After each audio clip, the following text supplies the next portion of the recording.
srpska čorba je gotova, srpska čorba je od Jelene i Gorice, ovo je peđina, tvoja malo crvenkastija. Da, ja sam nijansu više dodao aleve paprike, eto, to je ta razlika, ali u suštini iste namirnice, isto vrijeme kuvanja, isti proces, tako da mislim da će biti slično, nikad ne mogu biti isti.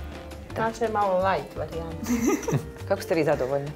Jako smo zadovoljni. Baš mi se snašli. Da, ali to zaista jesu. Jeste Super su probali kuvale, njihovu bile čorbu? raspoložene. Ne čekam da se ugasi kamera pa da ja probam njihovo. Mislim da svi čekaju ovdje da probaju. Da vidimo. Mi više ceo studio. Da, hvala vam što ste došle. Kako ste se provele?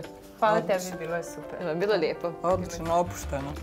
Sad imate jedan povod da pravite i dalje radite i gradite. Mi ćemo da pratimo. Šta možemo najaviti u narednim periodu još? Šta će biti kada je Srpska kuća u pitanju? Pa završetak ove treće kuće u Kosijerovu, useljenje. U Trnu. U Trnu, ja se izvinjam, u Kosijerovu smo više i ne znam, Nevesinje, Kosijerovo, u Trnu useljavamo, bit ćete i obavješteni, vaša ekipa će biti tu i gledalci će imati priliku da vide i to useljenje.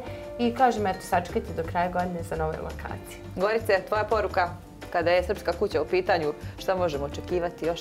Pa ništa, samo mi ćemo se još više truditi da što više porodica usrećimo.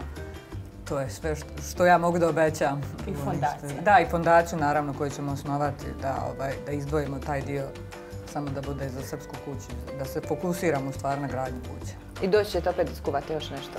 Uvijek smo raspoložene za kuhanje. Hvala vam puno. Može i slatkiš neki sveći. Može, da, nismo dugo nešto pojeli slatko. Hvala vam puno što ste došli. Hvala te. Peđa, hvala i tebi. Gledali ste Ko to kuva večeru. Mi ćemo sada popiti jednu kaficu. Koja je najbolja kafica? Naravno, Fabrika kafe. Vidimo se.